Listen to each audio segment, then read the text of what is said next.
Joining us right now to talk markets, the Fed, and much more is Greg Fleming. He's the president and CEO of Rockefeller Capital Management. He's also the former president of Morgan Stanley Wealth Management. Greg, we always appreciate having you here. Great to see you, Becky. Andrew. Let's talk news of the day first, and that is what happened yesterday. This massive shift in technology prices and some of those stock prices taking a big hit.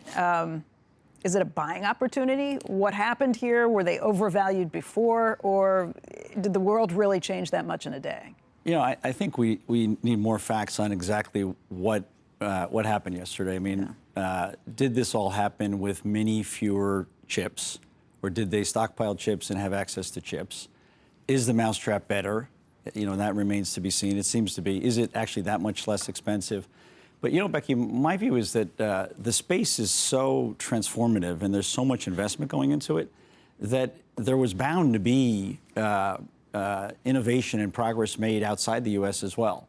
Mm-hmm. The fact of the matter is, if prices are lower, that's going to pull demand in more and faster and probably lead to even more investment in the space. You know, that's away from the specific issue on chips.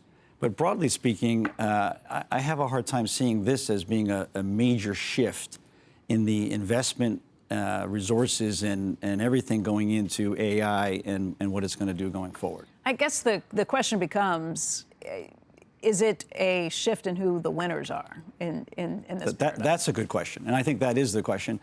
You know, I think it's really early on that too. I mean, the reality is that it's a large language model. It's not. I mean, Microsoft's $84 billion goes way beyond the AIs and the language models. So you know, is it? And again, everybody jumped on this without even really knowing.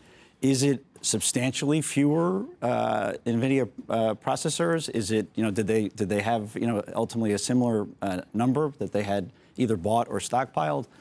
Is the mousetrap better? Is it actually that much cheaper? What went into the numbers? There's a lot of opacity. So I think we don't know the answers, but in terms of the black and white extremes of the ends, you have to say it's likely somewhere in the middle. So let's assume that they have some of the highest end NVIDIA chips, right? But not as many. But not as many. So there's progress. There's efficiency. I think the bigger issue is that it's sort of the mother of invention because of the constraints on the Chinese, just by default, given that it is harder for them to get the chip. The structure of the code is around not just efficacy, it's around efficiency.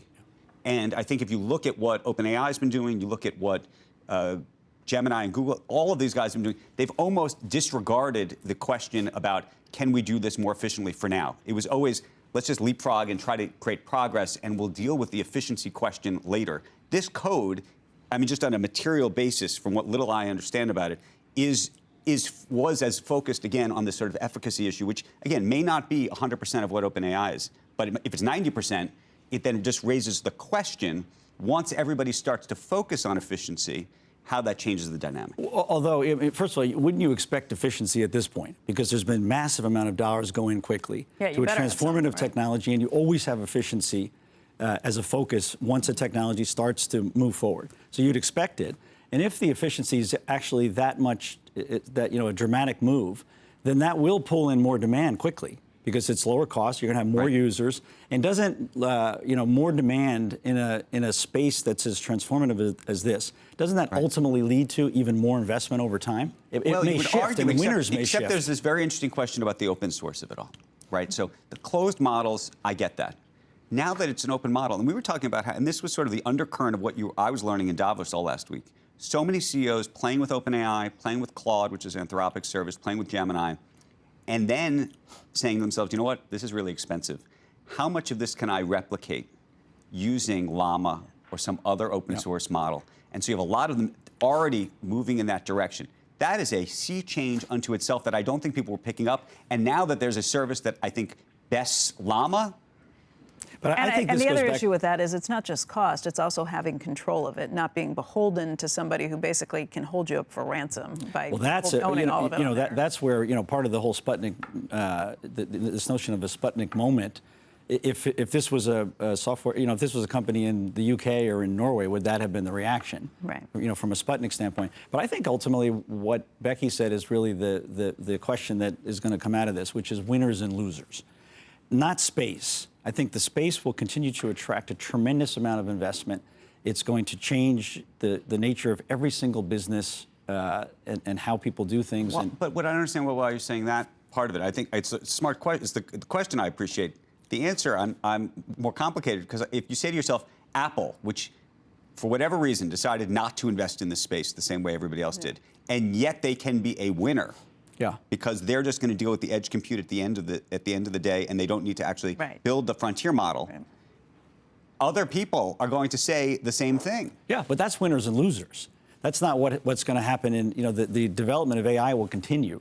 There will be efficiencies in companies like this that push it forward, but the impact of AI on every business and everything that we do, and therefore the amount of overall level of investment it attracts, I think, is still the same trajectory. And that's a little bit of, I think, what Satya was saying yesterday in terms of it may get commoditized, but the demand level is just going to continue to rise. And that always pulls in more investment. And I'm sorry, when I meant held for ransom, I didn't mean DeepSeek doing it as the Chinese company. I meant a closed system like an OpenAI with them hosting it. Yeah. Like, do you want to be in control of your own destiny and have a little more ability to see what's going on and running things from an open source perspective? That's right. Too.